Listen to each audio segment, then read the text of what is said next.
Thank you. So, my name is Jane Grigg and I'm Director of Admissions at Truro School, which is a boarding school in Cornwall. It's a beautiful part of the world, and it's why we take great pride in allowing children to be children and having the enjoyment of growing up and all that brings with it. So I'm going to talk briefly about what a balanced childhood looks like and how a British boarding school, not just my school, but generally British boarding schools provide for that kind of childhood. So we all want happy and healthy children who are going to have academic success. I think that as parents is what we all want for our children to be. So children who live their lives to the full and can have a positive impact on the society around them. That is a picture of some of our children actually in Uganda, working with an orphanage. So we want them to develop existing talents and find new ones as well. So lots of children come to us playing football, boys and girls, but not many of them have surfed before. So it's about finding a balance of what they like to do and what they're going to discover they like to do. So they live in a safe and supportive environment where their mental and physical well-being is of paramount importance. And this is something which British boarding schools do so well. They're not just teaching your children physics, chemistry, English, maths. They're looking at their whole person, their well-being. You'll find when children join a boarding school, they join a community. It's like being part of a small village, and those children will go on to feel a part of that community long after they have left the school. So fun and academic learning, we've got to find the balance. And to find that balance, we have a really strong pastoral team to look after the children and make sure they're getting the balance of both right. So this is our co-curricular programme, which is about the fun activities, which is balanced to give them a holistic and rounded education. And it allows the schools to develop and educate the whole child and to develop a healthy lifestyle in activities that will go on with them after school into their working lives so that they always have the right balance. To learn something new or develop an existing talent in a safe, controlled environment where the staff are always looking after them. And to get enjoyment from undertaking activities with other pupils of different ages. And finally, to get satisfaction from knowing that their contribution is a positive one. And that's the balance. So having the time to do great things as well as great things in the classroom.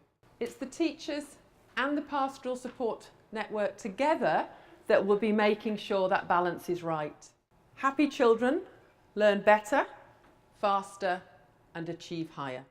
And it's because we believe that this part of education prepares them better for their further education and most importantly for the world of work after university. 10 skills an employer is looking for. This is what an employer is looking for, and these are not the skills that you learn in a classroom. So ability to work in a team, decision making and problem solving, communication skills, the ability to organise and prioritise, resilience, leadership, aspiration, confidence, determination, and just as importantly, compassion. So now finally, you know who this is. You all must know who this is. This is Prince Harry. He didn't go to Truro School, but he did go to a British boarding school. And last year in the Times newspaper, he said, the best teachers offer lessons in determination, aspiration, and compassion.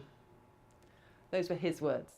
So let's look again at some of those pictures that I showed you where the children were having fun. So these children are some of our youngest children having great fun on a tug-of-war team, but how they really are working together as a team. These are the children who went to Uganda. They went to teach young children about hygiene. But at the same time as teaching those children about hygiene, they learnt so many lessons themselves about their life and the opportunities that they had compared to others. And these are those children again going out hiking and camping. Great time they have. But these children are going to walk 55 miles in 36 hours. So nobody can say that those children have not got grit and determination to see a job through. In university in England at the moment, 9% of the students went to British boarding schools. Only 9%. The year after the students graduate, if you look at the people in the top professional jobs, 43% went to British boarding schools and independent schools. So a much greater percentage. So I hope this has shown you a little about how when the students come to a boarding school and have a great time, which we are determined that they will, they are also learning some very, very important life lessons. Does the school organize such trips? Okay. The trip to Uganda goes every other year, and in the middle of the time, the children are fundraising to give them the means to do things when they get to Uganda. They go to the same schools and orphanages in Uganda, but every time they go, they have a different task. And they also get to teach the children English as well. They have to fundraise before they go, and then they also have to report when they get back. So they have to do a lot of work in advance. When they return, they give presentations like this to the different people, companies or bodies of people who've helped them to go. My daughter didn't go, but my daughter's friend went, and for her it was the greatest experience of her life so far.